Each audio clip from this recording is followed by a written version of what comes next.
Once there was a bad and jealous queen. She had a kind and beautiful daughter. Many princes from many countries wanted to marry the princess. The queen said to each prince, "Before you marry my daughter, you have to do something for me." And then she gave him an impossible job. When he couldn't do it, she said, "Now you will die." And her woodcutter cut off his head. "You will never marry," she said to her unhappy daughter. And she laughed. Prince Charles was the son of a poor king in a small country. He heard about the beautiful princess. He said to his father, "I want to marry her." "Never," cried the king. "The queen will kill you. You are my only son. I cannot lose you. There are hundreds of beautiful women in the world.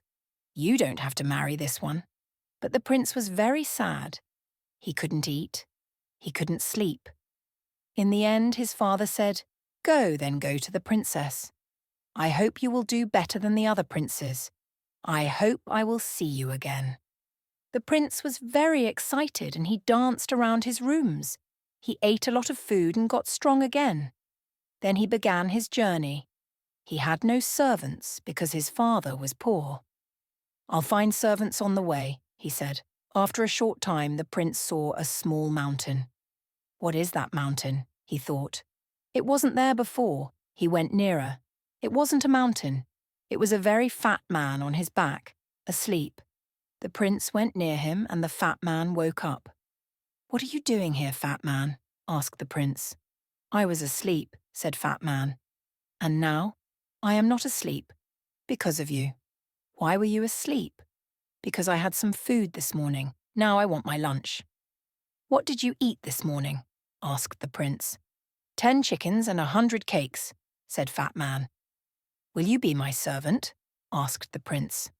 "Give me food," said the Fat Man, "and I will do anything for you." So the Fat Man followed the prince. A short time later on their journey, they found another man. His head was down and his left ear was on the ground. He looked up. His left ear was very large.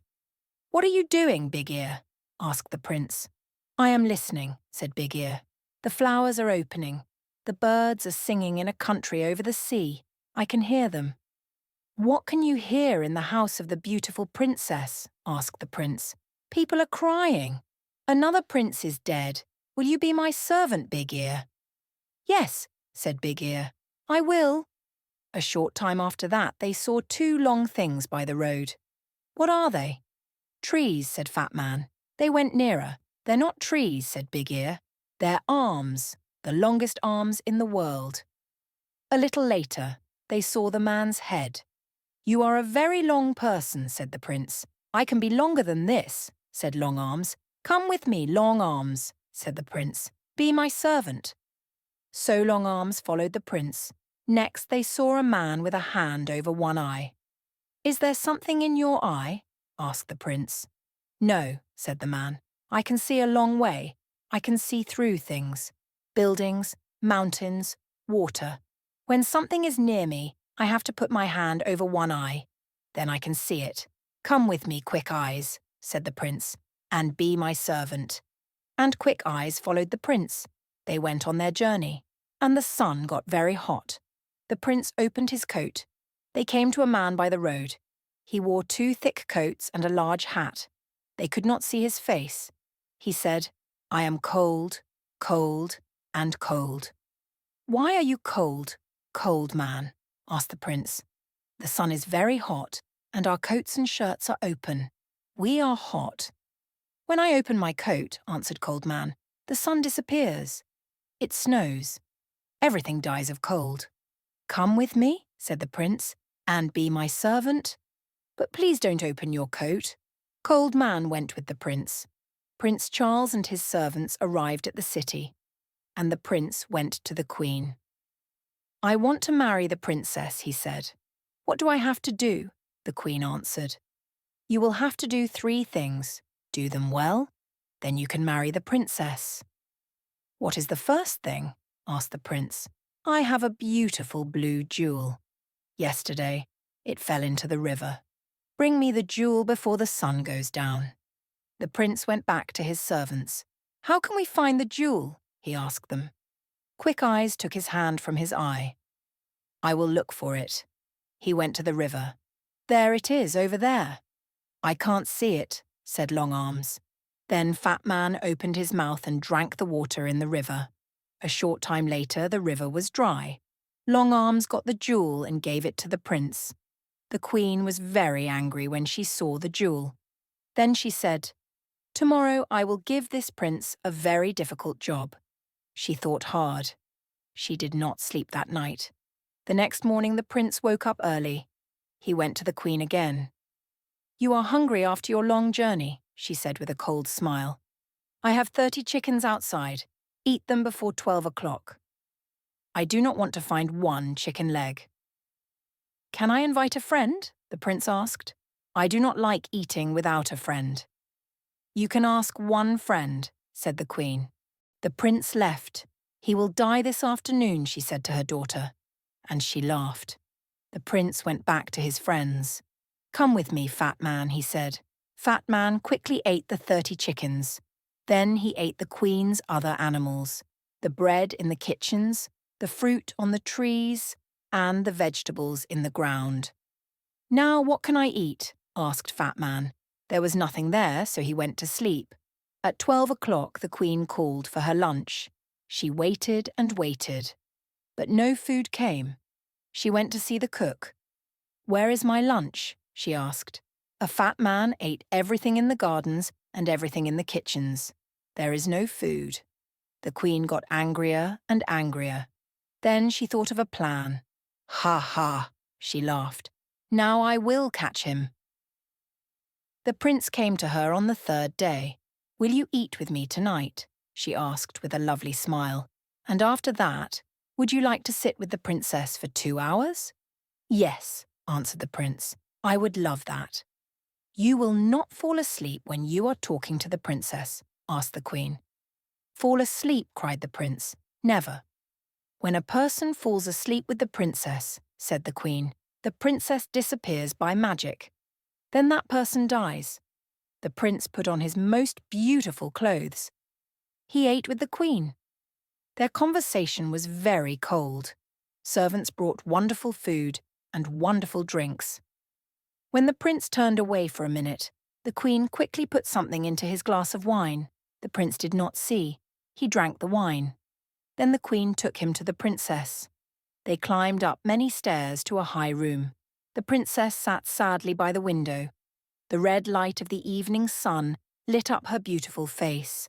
The river below, the flowers round the window, and her dress were the same colour. The prince sat near the princess. They were very happy for a short time. But the prince's eyes suddenly felt heavy. He started to fall asleep. He couldn't hear the princess's words. His eyes shut. He was asleep. Half an hour later, he opened his eyes again. The princess wasn't there. He looked everywhere in the room, but he couldn't find her. He ran to the window and looked out. He saw Big Ear below. He called to him. "The princess isn't here. We have to find her in the next hour." Long Arms brought the prince down to the ground. "Where is the princess? Can you hear her, Big Ear?" Big Ear put his ear to the ground. "Yes," he said. "I can hear her. She is calling. She says that she is across the river. She is inside a tree. Her mother's men put her there." Quick Eyes looked. "Yes," he said. "I can see her." "But how can we get her?" cried the prince. "I have an idea," said Cold Man. And he opened his coat. Snow fell. Everything went white. Cold Man jumped into the river, and the water was ice. They ran across the ice and brought the princess back. Long Arms put the prince and princess back through the window into the high room. They sat down and the door opened. The queen came in. She could not speak when she saw the princess. She gave them a cold smile. "We are having a very interesting conversation," said the prince. "We are talking about trees and rivers." "Come with me," said the queen. "It is night. Your bedroom is ready. Your servants can sleep there too." The prince said good-night to the princess, and he and his servants followed the queen. She took them to a big room. The queen shut the door. She ran to the cook and said, Make a great fire under their room.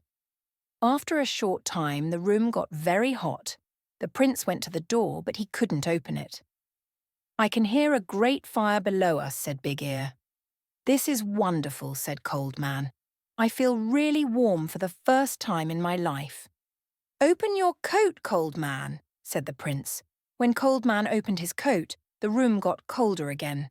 That's better, they said. The queen listened at the door. She heard them.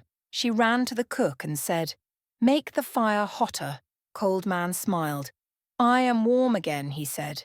They are cooking us, said the other servants. Take off your coat, said the prince. The prince took Cold Man's coat away. I am too cold, said Cold Man. Please give me back my coat. Snow fell in the room. The prince could not speak because he was too cold. Fat Man cried. There was ice in his hair. The queen came to the door. She listened. Nothing. They are dead now, she said. She opened the door. The prince and his servants ran out of the room. Let's go and sit by a fire, said the prince. My face and hands are blue with cold. The queen could not win. She knew that now. So she left the country. The princess married the prince, and they lived happily, and the good servants lived with them. Thanks for watching. Like, comment and share.